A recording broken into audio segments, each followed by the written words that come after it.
এটা কি ড্রেনের কারণে নাকি? না না এটা যে বাগানের পানি বাগানের ভিতরে। আসসালামু আলাইকুম। না মানে এখানে যে পাহাড় থেকে যে পানিটা পড়ে এটা ওই ড্রেন হইলে তো ড্রেনে ঢুকে যায়। দাদা তোমরা খাইলো আমি ওটা খাইলে জিলাপি আমার পছন্দ। না একটা করে নাও কেন নাও জিলাপির সাথে মন অমিট হয়ে যাবে। না খাও দাদা নিন দাদা নেন আর কই না কই খাই যাও নাও ঠিক আছে যাবই বা হ্যাঁ জায়গা আছে আরো ত্রাণ বিতরণ আছে রে ভাই জায়গা কিতাব শেষ করে নেন যদি ট্যাক্সের অফিস ছাড়াও যা যা লাগে আমার সাথে যোগাযোগ করবে। আমি টাকা দিয়া কুল পাইতেছি না।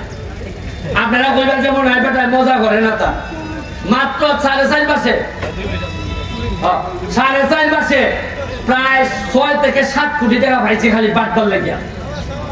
কত যে টিউবওয়েল পাইছি, সেলাই মেশিন পাইছি, যা আপনারা হিসাব দিয়ে কুলাইতে পারতাম না। সঠিকভাবে দিলে এই 5 বছরে আমার সোনারঘাট কোনো গরিব লোক থাকতো না। যাই আজান করি যে বিঘা আপনার কাছে অনেক কৃতজ্ঞতা। আর যদি মহিলা যায় গিয়া আপনারা সাক্ষী রেখে যায় আমার পরে যেন আবারও খারাপ লোকটা যেন নেতা হইতো না পারে, এটা আমি আপনার কাছে দায়িত্ব দেব। যদি মহিলা যায় গিয়া আমি জানি না কতদিন বাঁচবো, মহিলা গেলে গিয়া আমার খারাপ লোক যেন আইতো না পারে ক্ষমতায়, এটা আমি নিশ্চিত করে দিয়ে গেলাম আপনার কাছে দিয়ে গেলাম। আর ওই লোকে আমরা যারা নেতৃবৃন্দ আপনার একটু দাঁড়ান, ভাইচাম সাহেব দাঁড়ান, মামা আপনিও দাঁড়ান। আমরা এই 4 জন আপাতত আমরা নতুন নেতা হয়েছি। আমি আপনার সামনে এই 4 জনে হাত ধরে আমরা শপথ করতেছি। ধরেন আপনারা একজন হাত ধরেন,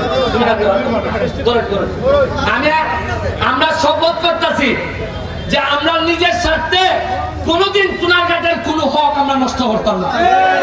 আমি বিশ্বাস করি আমার 3 জন পার্টনারেরা এদেরকে নিয়ে আমরা সোনারঘাটটারে বহু দূর নিয়ে যাইব। এটা আমরা শপথ, এটা আমার বাবা মানুষের একটা আমাদের শপথ যে সোনারঘাটের স্বার্থ নষ্ট হয় এইরকম কোনো কাজ যেন আমরা না করি। ভালো থাকবেন। জয় বাংলা, জয় বঙ্গবন্ধু।